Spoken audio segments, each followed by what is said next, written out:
Hey Anonymai, welcome to another video. It's been a while since our last video and I apologize, but today I'll get right into it. We're looking at a very, very high-end roll of 1954S again. I think this is our third roll of 54S, but this one's high-end, so give you a little peek. Here's your top coin. I expect this thing to be loaded with anything between 65s and 67s, so we'll see if we can dig out any 67s or 67 pluses. I'll pull out my examples to grade against that are in NGC slabs already, and I will let you know how this goes. So I'll talk to you in just a second, and we'll see what kind of goodies we find. Okay, guys, this is how this graded out. I think it looks pretty good. There were a couple of fun things going on, aside from it being a very nice roll. There were almost no skunkers. I don't think there were any skunkers in this roll that fell down in here where you're disappointed. There were a couple, there were like two of them that had a spot. They both had like one spot. The rest were red. So all of the grading that happened here had to do with contact marks, rub marks, or strike quality. And it was a pleasure to go through this roll. And like I said, I've got two of 54S's in red condition, mint state red, 166, 167, to help give me a little bit of a benchmark on what I'm doing here. One fun thing in this roll was these over here. They're not red-brown. Normally this is reserved for red-brown. But when something fun's going on, sometimes I'll set a few to the right. And I think that makes 8. But they had just a fun little die chip in the 9 of the date. So you can see there's a filled 9. And this is one of the nicer ones that I had as a 66 plus.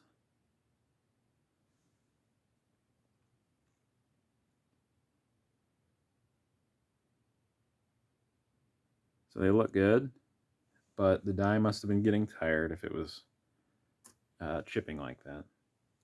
Before I zoom out, I guess I'll just go ahead and show you a couple of nice ones that I have labeled as 67s. Take a look, tell me what you think. This one has a few very light contact marks in the field. The cheek has just a few, or not the cheek, the cheekbone has just a few high points that look like there was some kind of contact. The strike was good enough to where the shoulder has almost none of that original planchet marking on it. Good detail in the hair. The beard is pretty flat, but that's normal for this year. Here's the reverse.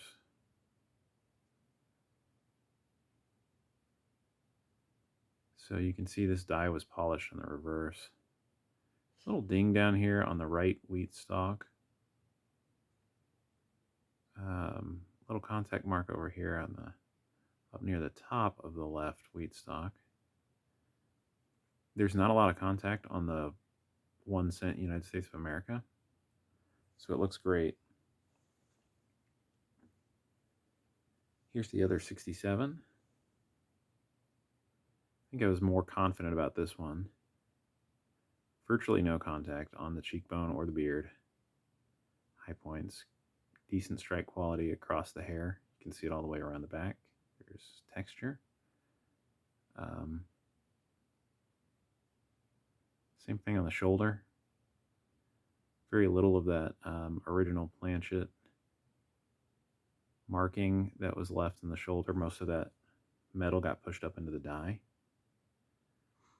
And then right here on the reverse, I think this had slightly better reverse even than the other one, but it's the same kind of die polishing. You see those streaks running almost perfectly north-south, not quite.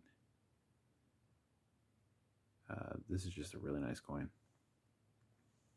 So I'm going to add those to my send them in for grading stack. And I really enjoy going through these pennies. I hope you guys also like seeing how to go through and cherry pick a roll of pennies. This is a way that you can make some money in the hobby.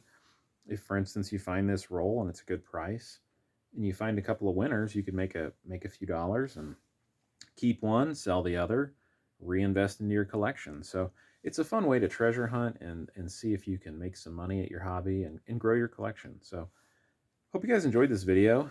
Give me a thumbs up if you enjoyed it. Leave a comment down below.